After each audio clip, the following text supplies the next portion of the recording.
Qu'est-ce que vous avez eu? Que s'est-il passé? Comment vous êtes retrouvé en soins intensifs? Le 18, j'ai souffert d'un infarctus. C'était jeudi. Vendredi, j'ai fait face à la mort. Là, j'ai regardé et j'étais en enfer, jeté en enfer. Beaucoup de cris, beaucoup de démons.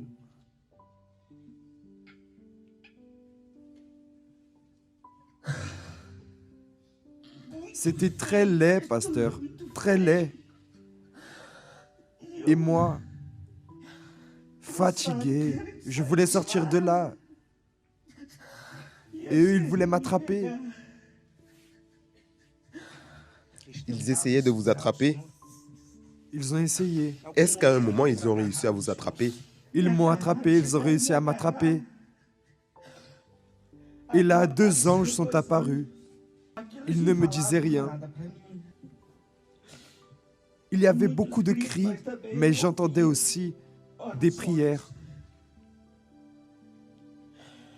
Vous avez eu un infarctus. Êtes-vous resté dans le coma? Oui, je l'ai été. Soudain, vous vous êtes vu en enfer. En enfer. Ce n'était pas le fruit de votre imagination. Ce n'était pas un cauchemar. Ce n'était pas un rêve. Pasteur, je ne suis pas fou. Ce n'était pas un rêve. J'ai tout vu. Tout. C'était réel. C'était réel. Vous m'avez dit qu'il faisait très chaud. Il faisait très chaud et moi, j'étais très effrayé. Je criais aussi, désespéré. Du feu, de l'eau. Il faisait très chaud, très chaud. Là, 2 anges sont apparus. Et les anges n'arrêtaient pas de me dire de ne pas y aller, de ne pas y aller, de ne pas y aller. Jusqu'à ce que j'en suis arrivé à dire, Seigneur, je n'arrive pas à sortir d'ici, mais tu peux m'en sortir. Lorsque j'ai dit cela, les anges sont venus me prendre. Ils m'ont mis là, dans un endroit. Lorsqu'ils m'ont pris, il y avait ces gens qui priaient. J'ai regardé.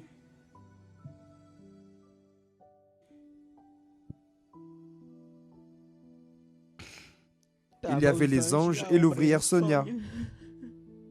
Vous avez vu l'ouvrière. Que faisait-elle? Elle priait, clamait à Dieu. Pour moi.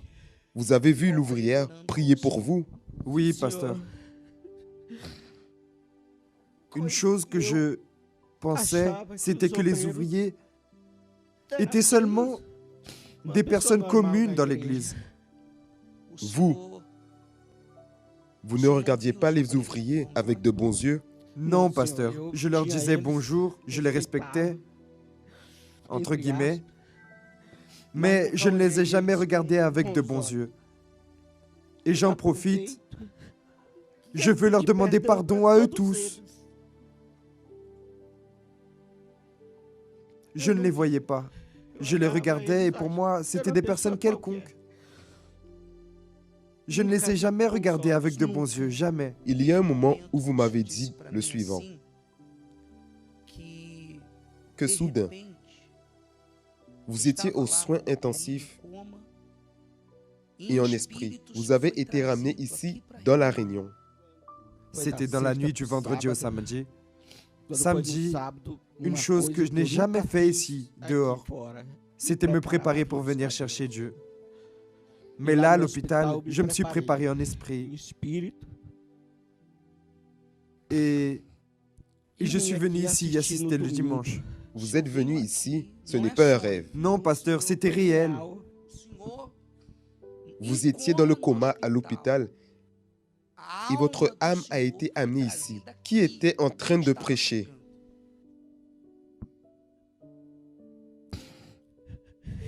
C'était Jésus qui parlait. Mais vous disiez tout ce qu'il parlait. Qu'avez-vous vu? L'église était remplie d'anges. Les ouvrières étaient des anges. Et vous disiez, n'arrêtez pas, parce que Dieu est là. Mais lorsque vous disiez, n'arrêtez pas, ce n'était pas vous qui parliez, c'était Dieu. Vous étiez seulement l'un de ses instruments. Vous m'avez dit qu'il y avait beaucoup d'anges et une lumière plus forte. Une lumière plus forte. Je crois que c'était Jésus. Où se trouvait cette lumière? Elle allait de ce coin jusqu'à l'endroit où vous restez. Et il parlait? Il parlait et tout ce qu'il disait, vous le traduisiez. Alors, c'est comme si je prêchais ce qu'il voulait que je prêche. C'est cela même. Tout ce qu'il disait, vous le traduisiez. Pourquoi est-ce qu'au moment où vous m'avez raconté cela, vous avez été très ému? Lorsque vous avez vu que cet homme en blanc, cette lumière forte, parlait et que je répétais seulement ce qu'il disait, vous avez eu un pic d'émotion plus grand. Vous avez beaucoup pleuré. Pourquoi? C'est parce que je n'avais pas non plus de bons yeux envers vous. Je vous voyais seulement comme un pasteur. Et Dieu me montrait au fur et à mesure tous les doutes que j'avais. Lorsque vous jouiez avec les autres pasteurs, je me disais, qu'est-ce que ce pasteur pense qu'il est? J'ai commencé à salir mes yeux vous concernant. Et je suis sorti de là révolté. Là, j'ai assisté à toute la réunion, lundi à 15h30. Vous avez assisté en esprit à toute la réunion. En esprit, j'ai assisté à toute la réunion remplie d'anges. Lundi, vous êtes revenu ici. Je suis revenu ici lundi à 15h30, pendant la recherche. J'ai assisté à toute la réunion avec vous. Je suis reparti. Et les deux anges qui étaient ici étaient là dans ma chambre. Pendant qu'ils me regardaient, le même ange qui parlait avec vous est descendu à côté de moi. Il me caressait. Il disait, mon fils, laisse-moi m'occuper de toi. Laisse-moi être ton père. Je te veux complètement. Je ne te veux pas à moitié. Et moi, je ne disais rien, pasteur. Jusqu'à ce que j'ai eu la force et que j'ai dit, me voici, mon père, mon âme est entièrement à toi. C'était une si belle lumière que je ne sais pas expliquer, je n'arrivais pas à voir son visage. Vous m'avez parlé d'une partie lorsqu'il vous avait dit de vous donner entièrement. C'était Dieu ou un démon qui vous a parlé en ce moment-là? C'est Dieu. Qu'est-ce que Dieu vous a dit en ce moment-là pour le peuple? Il a dit que malheureusement, de la même manière que j'étais, il y en a beaucoup à l'église. Comment étiez-vous? Malheureusement, je ne croyais pas à tout. Vous ne croyez pas à tout. Non, non. Vous ne vous donniez pas entièrement. Non, je n'y arrivais pas. Vous donniez vos dîmes et vos offrandes. Je donnais mes dîmes et mes offrandes. Mais vous ne vous donniez pas entièrement. Que pensiez-vous? Je venais à l'église. Je donnais mes dîmes, mes offrandes. Et pour moi, cela était suffisant. J'avais déjà fait ma part. Beaucoup de fois, j'ai passé mes dimanches à assister à des matchs. L'ouvrière appelait pour aller évangéliser et je n'y allais pas. Cela m'a aussi été revendiqué. Pour finir, Monsieur Siméon, lorsque vous vous êtes réveillé du coma, comment vous êtes-vous réveillé? Je me suis réveillé, pasteur, avec la conscience tellement lourde que je devais vous parler.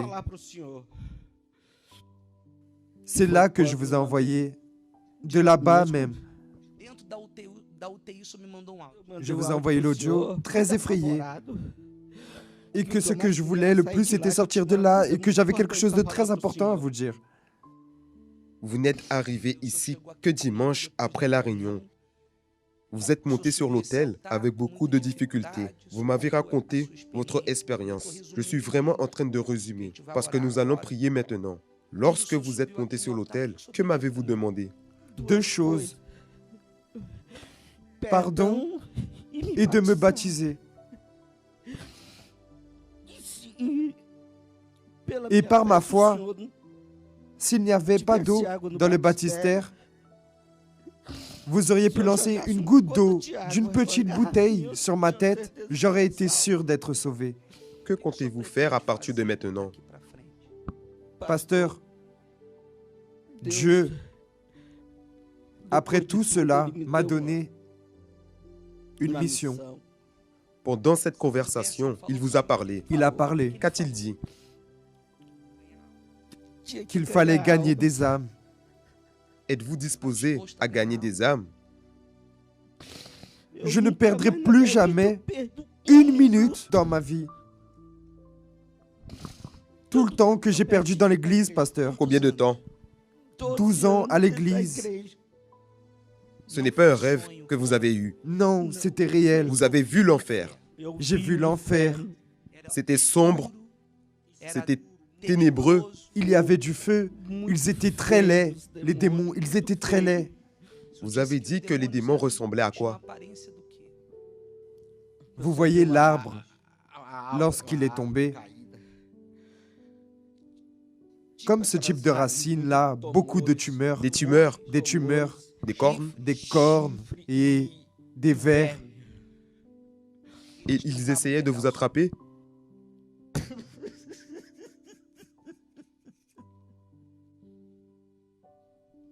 Vous m'avez dit ainsi, pasteur, l'enfer existe. L'enfer existe. Ce n'est pas un mensonge, ce n'est pas une fiction, ce n'est pas une création du pasteur, ce n'est le fruit d'une imagination. Non, pasteur, j'ai vu l'enfer. Très laid, très triste. Vous vous êtes baptisé dimanche. Comment vous êtes depuis dimanche? Premièrement, toute la culpabilité, tout le poids que je portais sur moi a disparu. Aujourd'hui, je vous regarde et je vois que vous êtes de Dieu, que rien de ce qui sort jusqu'à aujourd'hui, rien de ce qui est sorti de votre bouche ne vient de vous. Tout vient de Dieu. Je vois les ouvriers, je vois des anges. Je regarde le peuple dans l'église. Je n'ai plus de mauvais yeux, je vois des âmes. Au moment où je suis monté ici et j'ai regardé, je n'ai vu personne comme des êtres humains, mais comme des âmes. Tout a changé. Ce qui a changé premièrement, c'est ma pensée. Et à partir de maintenant, pasteur, ma vie est pour Dieu. Je ne vais plus perdre une seule minute de ma vie. Je vais gagner des âmes. Amen. Applaudissez bien fort le Seigneur Jésus. Voulez-vous dire encore quelque chose? Que les ouvriers me pardonnent. Parce que j'ai beaucoup souffert. Et je sais qui ils sont maintenant. Je ne peux pas dire que je crois au Dieu d'Abraham, de Jacob, parce qu'ils sont déjà partis. Mais le Dieu que vous prêchez, je crois en lui, pasteur, parce qu'il est grand. De la même manière que le diable était vraiment laid, Dieu est vraiment beau. Plus jamais, pasteur, je ne perdrai du temps dans ma vie. Amen. Applaudissez bien fort le Seigneur Jésus.